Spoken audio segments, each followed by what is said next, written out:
Okay, it's me, Josh again. Welcome back to the vlog. Today we're going to be talking about the planning issues with websites again. But today the main things we're going to cover in deadlines. We've doing a planning website, software and hardware you're going to need when doing a website, and then also what the website will need, what information, what it'll need, information, pictures, that sort of. Okay, so first thing we'll do, deadlines. Now, when you're planning a website, you need to get deadlines when you want the website up and running. In the case with this company, Wheels on Fire, they're getting ready to close down their shop on the high street because they can't afford it anymore. So they want to go online, where it'll be cheaper. So they ain't got, all they've got to do is hire a server out, hire a company to maintain it. That's it. So they've got to know when to close their shop down. They've got to know when the website needs to be up and running. So in this case, they need to set a deadline. To say, they go to a web design company. Company will say, what do you want? They say, you want all this. And the company will say, yeah, give us 3 weeks, have it up and running, and then allow another week to get all your customers to go on there, send out details and everything. See that in a month. So the company can, Wheels on Fire can then say, yeah, okay, 4 weeks, go on. Allow a 5th week to make sure there's no problems and nothing goes wrong. So the company then, with Wheels on Fire, will then go to the council, whoever they rented their property or premises, the shop, and they'll say, right, 5 weeks time, we need to close the shop down because in 5 weeks time the website's up and running fully. And they say, yeah, we can do 4 if we can. So they say, right, we're expecting anything between 4 and 5 weeks and we'll be leaving the shop. So the council say, yep, 4 or 5 weeks, notice in, as long as you're at the end of the 5 weeks, doesn't matter how, when you leave, as long as you've got a week. Still, in a sense, they've got a week of deadline where if everything goes well and the deadline meets the 4 weeks, okay, if it meets the 5 weeks, then they're compensated because they've allowed the week for any extra issues. So actually, deadlines that way. The most important thing, as soon as those deadlines are up, hopefully the website will be built, and they can hand the notes in and go online and start selling the products online. So the next thing we need to talk about, the most important and critical part of any website and planning it, is the software and hardware. Websites aren't just made out of a piece of paper, it's like a few details down, that's all. No. Websites are made using computers. Obviously, computers need parts to be able to work. Now, the most important part about having a website is you need a server. Even if this company doesn't own the server, or if you're setting your own website up and you're from playing, even if you don't own your server, which is highly unlikely unless you are a web or an IT company, and then you have obviously the equipment and technology, then you're going to need to obviously hire a outsourcing for the website company. So they'll have a server, they'll have computers, and they'll have it all set up for you on their side, they maintain it. Now, they'll use a software called Microsoft Server Pack. Well, for instance, sorry, not server. There's one called Microsoft 2003 Server Pack. That's just one of the types. There's God knows how many new types by now. That's 8 years ago. Now, for software and hardware that the company will need, the company to have computers installed with something like Microsoft Office operating system or Apple iMac, their operating system we use, which I'm not sure about, but hey. The most important thing on any computer they'll need to have email software such as Microsoft Outlook, if you're using Windows, Hotmail, if that's easiest, any kind of software, even if it means something on the internet to get it. Just a normal broadband, PlusNet, BT, whatever. It's the most important thing they need because being able to respond to the clients, they're going to need them to reply to them, send them queries, send them details. I want this bike, it's got to be blue with black stripes down, it's got to have great big wheels, it's got to have this, that, and the other. And then they're going to have to, the company's going to have to be able to reply to, yep, this is how much it's going to cost, this is how long it's going to take to do it, or someone needs a bike fixing, it's like, this wrong with it, how long it's going to take? Yeah, give me 2 weeks, bike will be fixed, but it's brand new. And other queries, if there's something wrong, they've got a new bike, they're not sure how to use it, or not sure how to tweak one of the settings, or they think so they've done something wrong and they need to check in. That's what I need to be able to do. So that's where the software comes in handy, because they need the email software to be able to get into them.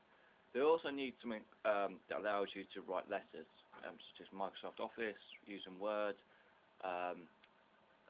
Open Office letter, which is a free version, scaled down of Microsoft Office, and there's various Apple programs which I'm not familiar with, but they've got do all the same things. That means you can send inputs, so they can send invoices to the customers, payment details. When payments are made, they can send them invoices. When products go out, they can send letters with the thing saying this is what it is, VAT details and all that, and payment details, like how much it costs, import, tax, and everything that goes on top of it. And also, if anything goes wrong, they have to send a letter saying, yeah, this is a returns label, if something goes wrong, come back here, and just plenty of details. So, this sort of thing they need the software for. Now, the next stage we're talking about is what website we need. Now, when you go to sign the website, the first thing you think about is, what's it about? For Wheels on Fire, it's about bikes. So, you think graphics. You got a website that's purely built to sell bikes and to fix and maintain bikes and sell parts from them. You're gonna need pictures of bikes, parts, all things to do with bikes, tires, chains, brakes, pads, everything, helmets, pumps. So that sort of thing you need. New bikes, old bikes. It's all graphics associated with cycles. The other thing you need is you need the catchy colours of the website. Obviously, the company's going to need their own colours and their own logo for the company. So they'll load their own logo onto the website, make it official, get copyrighted. They upload their own colours. Say, Wheels on Fire, their shop print is like red and green. They go on the website. Yeah, I want the big top bit red. I want the rest of it green or red right in, black right in here, big bold right in there. Just personalising it the way they want it. Changing away from graphics and pictures. They might want videos of bikes. Like, oh, this is the newest rally.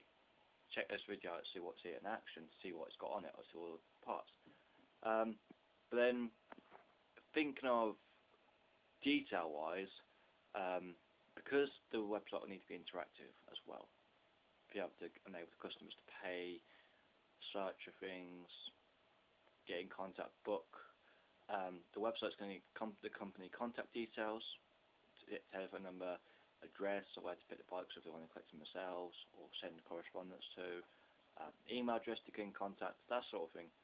And they're also going to need to be able to have a section online, like eBay, where you can go pay for things, so you can book things. You want to book your bike services, sometimes right wrong with it. Here's the details, here's my address, come and pick it up. And things like, oh yeah, I bought a bike, go through to the payment section, pay for it, using security software such as Visa Verified, which we'll go on to now. If you use it, if you've got a website, you need to have security software, if all of them need. Now, if you're using payment, you need to have the software on that. Now, one of these softwares is Visa Verified. There's another one called MasterCard Secure Code. And if you go onto websites such as eBay, you'll see they have a company called PayPal. Now, PayPal's verified for all the major cards, every card, credit card. All the ones are MasterCard, Visa, Switch, Delta, even the old ones that don't go around that much nowadays. American Express. And all these card companies have all got their own payment security software, which basically allows a customer with the card holder has to click on like, I've used this card, click on that card icon, they have to sign up to it if they're not already signed up for their card, take online security, and say, right, things like security questions like, where is your dad born? What's your occupation? What's your date of birth? Password, username? What's the security code in the back of your credit or debit card? Things that only the card holder will know.